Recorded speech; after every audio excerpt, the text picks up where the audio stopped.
lakini nimeona mengi mwenyekiti. Bahati nzuri pia nimeaminika kwenye chama. Nilikuwa kwenye timu ya watu 5 iliyoteuliwa na mwenyekiti Mbowe kwenda Ikulu tarehe 20 mwezi wa 5 2022, na baadaye nikawa kwenye kikao cha maridhiano. Tumekwenda kwenye uchaguzi 2014. Nyie wote mnajua Chadema ilitoka kwenye asilimia nyingi sana ikashinda vitongoji vingi sana na vijiji. Kuna majimbo kwa mfano Itilima mwenyekiti, tulishinda vijiji vyote isipokuwa hiki kimoja. Jimbo la Mheshimiwa Lissu wenyewe tuliwaachia CCM vijiji 3. Tarime kati ya vijiji 88 tulishinda vijiji 66, wakashinda 22. Tulishinda vitongoji 380 kati ya 500, wakashinda 120. Kwa ni wapinzani kweli kweli. 2015 mimi nimekwenda kwenye uchaguzi, tumeshinda madiwani 16, CCM wakashinda 10. Kwa hiyo wakawa wapinzani na mbunge majimbo yote mawili ya Tarime mjini na vijijini. Tumewashinda mitaa, tumewashinda ubunge, tumewashinda madiwani, na tukawashinda kweli kweli kura za rais. Hiyo ni 2014. 2019 watu tuliokuwa tunaongoza vitongoji 380 tukapata kitongoji 0. Tuliojaza fomu 2014 tumejaza vizuri. 2019 tumekuwa wajinga, hatuwezi kujaza tena fomu. Hayo mambo yanaweza kueleweka kwa mtu mjinga kabisa asiyekuwa na akili. Lakini kama una akili timamu unajua huo ni upuzi na haukubaliki. Tumekwenda Ikulu baada ya uchaguzi 2019 na 2020. Kwa kauli ya rais mwenyewe amesema yaliyojitokeza 2019 na 2020 hayatajirudia tena. Tumeshiriki kikao, mwenyekiti Mbowe anatuongoza. Tulikuwa na Mnyika na Kinana anaongoza timu ya CCM. Na nyaraka tunazo, wakati mwafaka tutazitoa. Wamesema yaliyojitokeza 2019 na 2020 hayatajitokeza. Hiyo ni kauli ya Kinana, tena ziko kwenye maandishi. Nini kilichojitokeza kwenye uchaguzi wa 2024? Na wauliza nyie, nini kilichojitokeza? Tumesimamisha wagombea 88 Tarime, walikata asilimia 60 kabla tujaingia kwenye uchaguzi. Vitongoji 500 wamekata karibia asilimia 60.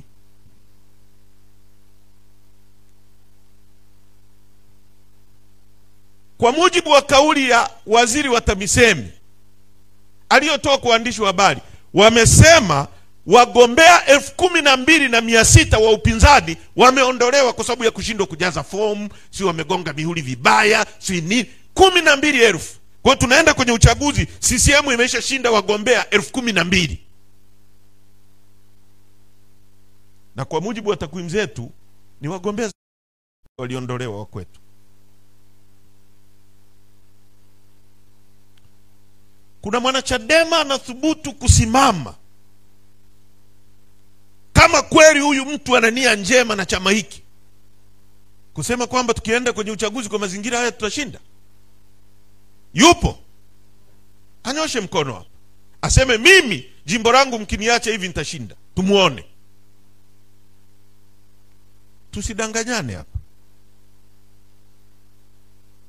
Tumekaa kwenye vikao tukathibitisha bila kuacha shaka kwamba mazingira tulionayo kwa sasa, tukienda hivi hatuwezi kushinda uchaguzi. Lazima tutafute mbinu za kukabiliana na watu ili tuende kwenye uchaguzi ambao ni huru na haki. Sasa mtu anasimama eti anasema tusipoenda kwenye chaguzi chama kita. This is not a business entity. Kama unataka kufanya biashara, kafungue duka ufanye biashara huko. Hii ni taasisi ya kisiasa ya mapambano na tutashinda. Iko hivi, tumekwenda kwenye uchaguzi mkuu wa ndani ya chama chetu, tumeaminiwa. Na mheshimiwa mwenyekiti, tulikuwa kwenye ziara kanda ya Nyasa. Watu wa Nyasa wako hapa. Wananchi wanakiunga chama hiki mkono sana sana. Tunaelewana vizuri? Wananchi wanaunga chama hiki mkono na wanaunga agenda ya no reforms no election mkono. Ndio maana mikutano yetu imekuwa na watu wengi na watu wamefurahia na ajenda zetu zimesikika. Listen ndugu zangu, mimi na Lissu na nyie na nani wote tunatamani kuwa wabunge, lakini mazingira yaliyopo hayatufevi kuwa wabunge. Tunachukua hatua. Tumeona viongozi wa dini, tumeona mabarozi, tumesafiri nje ya nchi. Hii yote ni katika kuhakikisha kwamba tuna engage, kila mtu asibaki behind. Hii agenda ya no reforms no election sio agenda ya wanachadema, ni agenda ya nchi. Ndio maana maaskofu wanasema mabadiliko yafanyike, ndio maana mashehe wanasema mabadiliko yafanyike. Anayepinga hii agenda ana nia gani? Na anasema yeye ni mwanachadema. Maaskofu wamesema, mashehe wamesema, hatujawasikia. Shehe Ponda kasema nini jana? Kasema mambo yabadilike. Uongo kweli? Sasa nani anayesimama anasema kwamba tutaenda kwenye uchaguzi namna hii tushinde?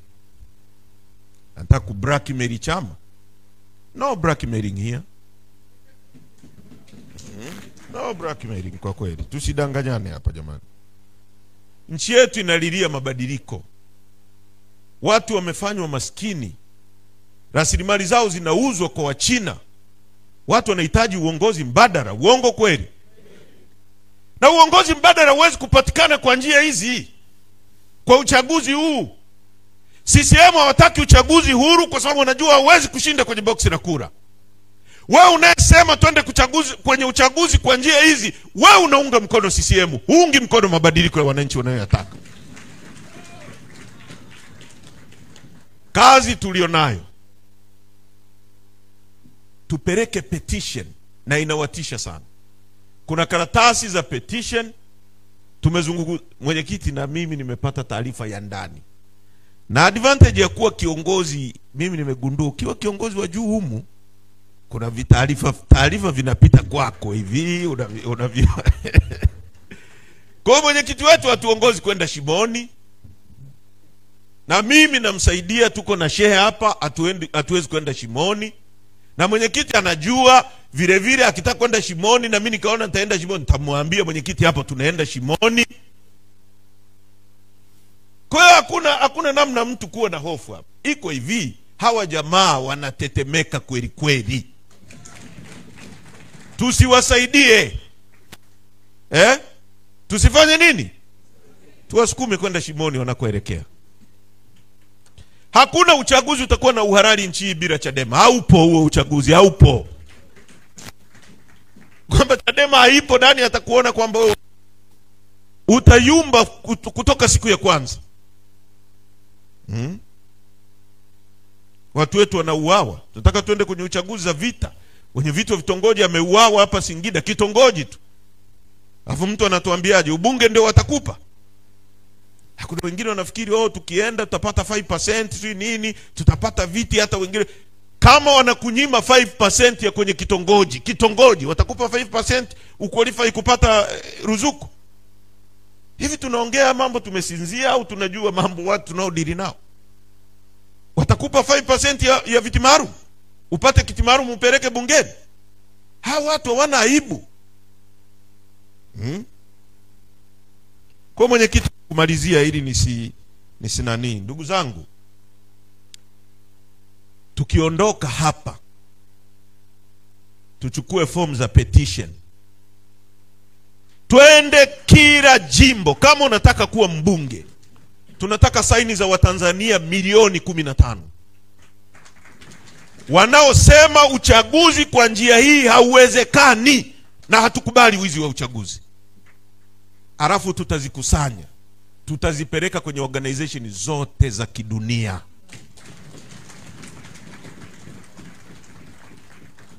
Watakosa legitimacy yoyote, na mtu asiandikiwe. Kule tulikopita watu wanaandika wenyewe, wanapinga mfumo. Watu wanajua kwamba uchaguzi unaibiwa. Ni uongo, ni kweli?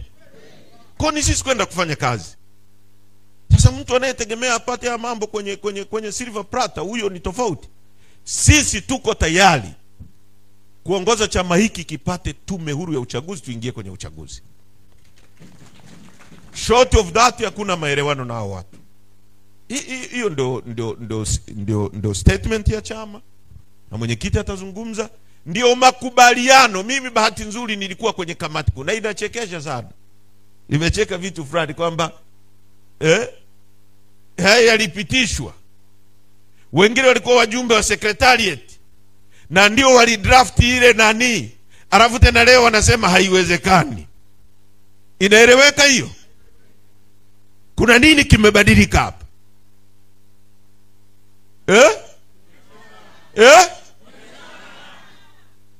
Au kulikuwa na kamsukumo fulani ambako hatukajui?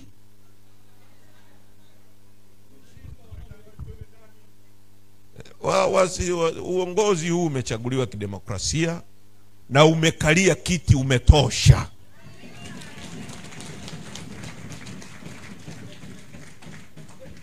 Hakuna wa kumuingiza upepo hapa, na wananchi wanaunga hiki chama mkono. Yaani hiyo ni bora tukaambizana kabisa. No blackmailing, hakuna vitisho.